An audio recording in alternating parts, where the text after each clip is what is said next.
Welcome, Cornerstone families! We are so pumped to have you joining us online again today. If you haven't already, make sure you download the Family Ministry app. You can find the link to this in the info section on our Cornerstone Kids Facebook page. There are a lot of awesome resources there for parents and fun stuff for kids too. Yeah, and without further ado, let's hop into worship.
The Bible. It's 66 books of history, stories, letters, and poetry that fit together to form God's one big story. The epic adventure of how He created us and loves us so much that He made a way to rescue us. As we travel through the Bible, from Genesis to Revelation, we discover people who met God and found their lives changed forever.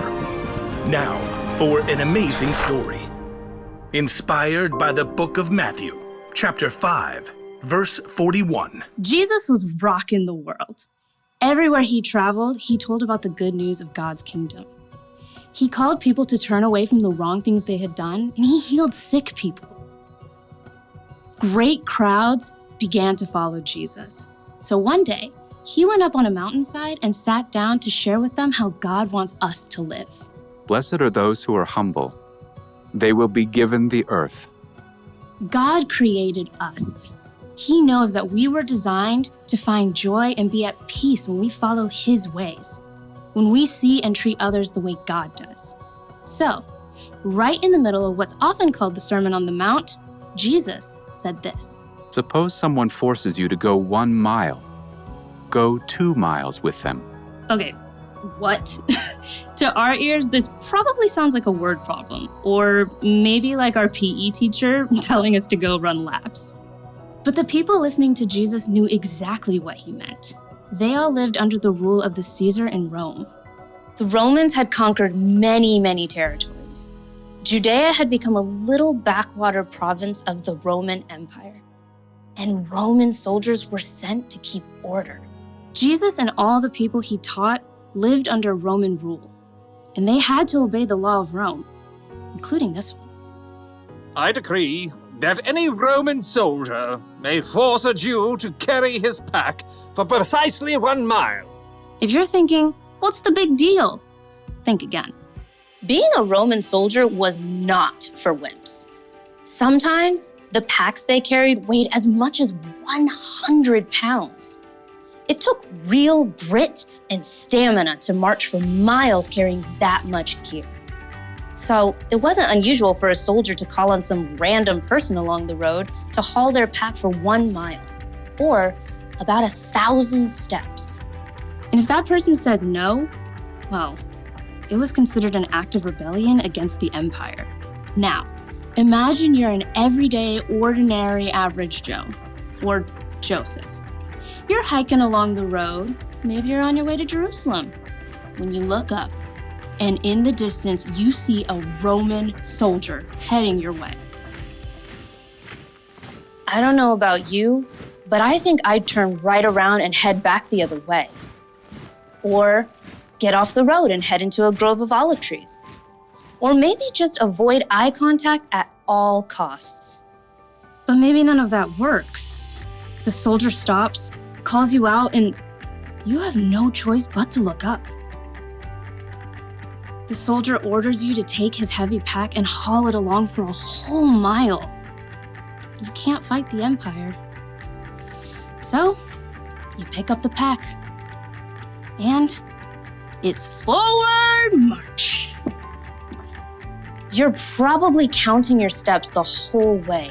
58, 59, just waiting until you can drop that pack. 681, 682, holding out until you can get away from this soldier that sees you as scum.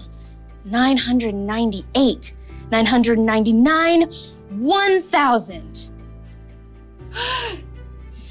That's it. You're free. Roman law says that soldier can't make you go more than 1 mile. So you can toss that pack like it's hot and run on home. Except, Jesus says something else. Suppose someone forces you to go 1 mile. Go 2 miles with them. You had to carry that pack the first mile. You didn't have a choice. But now you get to choose. And if you choose to take that pack another mile, it says a lot. It says, I matter. I'm valuable just like you, and I can make my own choices. But it also says you matter. This is a really heavy load you have to carry.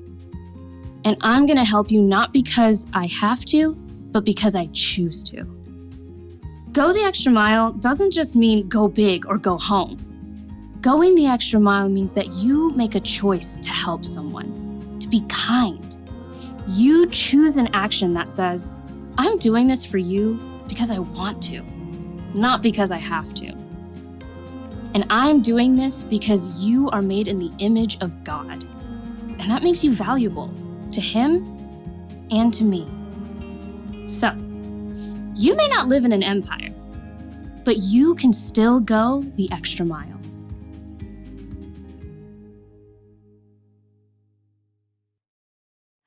We hope you guys learned a lot today. Now that you've watched the video teaching, we encourage you to check out the parent guides on the Facebook page or here in the Family Ministry app. Yeah, thank you so much for joining us, and we'll see you next week.